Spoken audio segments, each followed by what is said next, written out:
Hello students. अब तक हमने जो पढ़ा है उसको 2 मिनट के अंदर देख लेंगे, फिर उसके बाद हम आगे बढ़ेंगे। हमने देखा है अगर कोई स्ट्रेट वायर है, उसके अंदर अगर करंट फ्लो कर दिया जाए तो उसके आसपास एक मैग्नेटिक फील्ड होगा, और उस जो मैग्नेटिक फील्ड बनेगा उसका जो फॉर्मूला है B = μ0/4π × 2I/r होगा। यहाँ पे आपका जो μ0 है उसकी वैल्यू होती है एब्सोल्यूट परमेबिलिटी। यहाँ पे आपका जो I है वो करंट है, और जो R है वो पॉइंट जहाँ पर आपको मैग्नेटिक फील्ड निकालना है। उसके बाद हमने देखा कि इसके लिए हमने जो यूज़ किया था वो क्या था, Maxwell right hand thumb rule. इसके बाद हमने जो किया था, हमने देखा था कि किसी सर्कुलर लूप के अंदर अगर हम करंट फ्लो कर देते हैं, अगर आपका करंट क्लॉकवाइज है तो आपका जो मैग्नेटिक फील्ड होगा वो आपका इन्वर्स होगा, और अगर आपका करंट एंटी क्लॉकवाइज है तो जो आपका मैग्नेटिक फील्ड होगा वो आउटवर्ड्स होगा।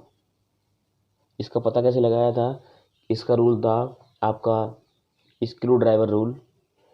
स्क्रू ड्राइवर रूल के अकॉर्डिंग क्या था कि जिस डायरेक्शन में आपका करंट फ्लो हो रहा है उस डायरेक्शन में आप अपना स्क्रू ड्राइवर घुमाएंगे। जैसे कि आपका क्लॉकवाइज है तो क्लॉकवाइज घुमाएंगे तो ये आपका आ जाएगा अंदर की तरफ को, तो आपका जो मैग्नेटिक फील्ड होगा वो आपका इन्वर्स होगा। और अगर आपका जो करंट है वो आपका एंटी क्लॉकवाइज है तो जो आपका मैग्नेटिक फील्ड होगा वो कैसा होगा, आपका आउटवर्ड होगा। और आपको ये भी बताया गया था कि अगर आपका जो करंट है वो क्लॉकवाइज है तो इस तरफ आपका साउथ पोल होगा, और अगर आपका करंट एंटी क्लॉकवाइज है तो इस तरफ आपका नॉर्थ पोल होगा। इसके बारे में हमारी बात हो गई थी। और इसका जो फॉर्मूला था मैग्नेटिक फील्ड का वो था B = μ0/4π × 2πI/r। बस इसमें और इसमें इतना डिफरेंस है, यहाँ पे पाई नहीं है और यहाँ पे पाई आ गया, और सारी वैल्यूज सेम है। इसके बाद हमने जो पढ़ा था सोलेनॉइड। सोलेनॉइड जो होता है वो आपका ऐसे होता है, इस तरीके का। अगर मैं इसमें बैटरी की हेल्प से करंट फ्लो कर देता हूँ तो अगर इसमें करंट हो रहा है क्लॉकवाइज फ्लो तो इस तरफ आपका नॉर्थ पोल होगा, एंटी क्लॉकवाइज सॉरी। अगर आपका करंट एंटी क्लॉकवाइज हो रहा है तो इस तरफ आपका नॉर्थ पोल होगा और इस तरफ आपका साउथ पोल होगा। ये हमने देखने के लिए कहा था कि आप कोई स्प्रिंग लीजिए, स्प्रिंग में अगर आपका करंट क्लॉकवाइज फ्लो हो रहा है तो इस तरफ आपका जो होगा वो साउथ पोल होगा, और उस तरफ आपका जो होगा वो नॉर्थ पोल होगा। अब हमें जो पढ़ना है इसका एक्सटेंशन पढ़ना है। इसके लिए जो हमने फॉर्मूला यूज़ किया था किसी सोलेनॉइड के अंदर मैग्नेटिक फील्ड निकालने के लिए, उसका फॉर्मूला था B = μ0NI। जहाँ पे μ0 आपका सेम है एब्सोल्यूट परमेबिलिटी। I यहाँ पे करंट है, जितना ज़्यादा करंट होगा उतना आसपास उसके मैग्नेटिक फील्ड होगा, और जो यहाँ पे N है वो था आपका नंबर ऑफ टर्न्स।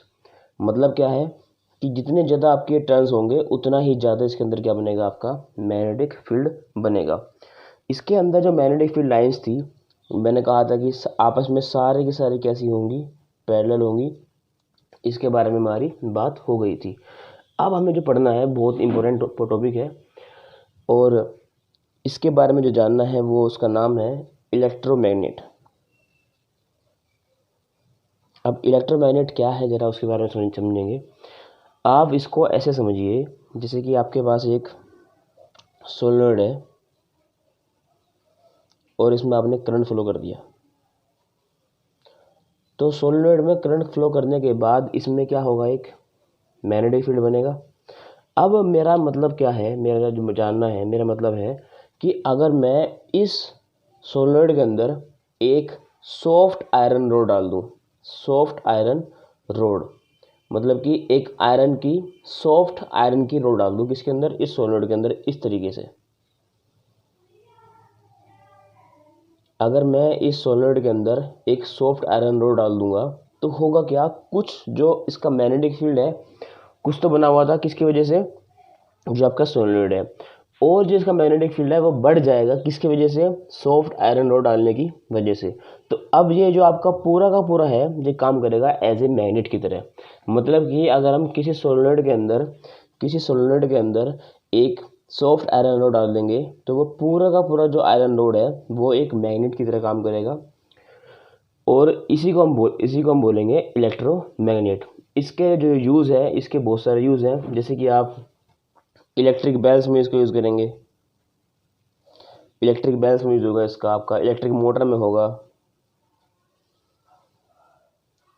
और इसका यूज़ आपका लाउड स्पीकर्स में होगा, टेलीफोन में इसका यूज़ होगा, टेलीफोन में। अब क्वेश्चन ये बनता है कि आपने यहाँ पे सॉफ्ट आयरन रोड का ही यूज़ क्यों किया। इसका रीज़न ये है कि अगर आप यहाँ पे हार्ड आयरन का यूज़ करेंगे तो उसमें क्या होगा कि अगर आपने करंट फ्लो कर दिया, यहाँ से आपने स्विच ऑन कर दिया, यहाँ पर की मान लो आपने की ऑन कर दी और करंट फ्लो हो गया, तो होगा क्या कि अगर आपने यहाँ पे ले लिया हार्ड आयरन तो उसमें क्या होगा कि करंट बंद होने के बाद भी, करंट के बंद करने के बाद भी जो इसका मैग्नेटिक फील्ड है वो बंद नहीं हो पाएगा। ठीक है, ये नुकसान है किसका, आपका हार्ड आयरन का। उस सॉफ्ट आयरन लेने का रीज़न ये है कि अगर आप इसमें करंट फ्लो करेंगे की ऑन करने के बाद, तो आप जैसे ही वहाँ पे करंट को ऑफ करेंगे, की को बंद करेंगे, वैसे ही तुरंत वहाँ पे जो उसका मैग्नेटिक फील्ड है वो भी बंद हो जाएगा। तो सॉफ्ट आयरन लेने का ये रीज़न है। और इलेक्ट्रोमैग्नेट को आप दोबारा से समझ लीजिए कि अगर हम किसी सोलेनोइड के अंदर किसी सॉफ्ट आयरन रोड को डाल देंगे तो वो एक मैग्नेट की तरह काम करेगा, और उसका यूज़ होगा आपका किस में होगा, अभी आपको मैंने बताया, इलेक्ट्रिक मोटर में, आपका टेलीफोन में, आपका लाउड स्पीकर्स में, आपका इलेक्ट्रिक बेल्स में इसका यूज़ होगा। ठीक है, थैंक यू। और जिन बच्चों ने अब तक अपना लैब मैनुअल काम पूरा नहीं किया है वो आज सेंड कर दीजिए। Thank you.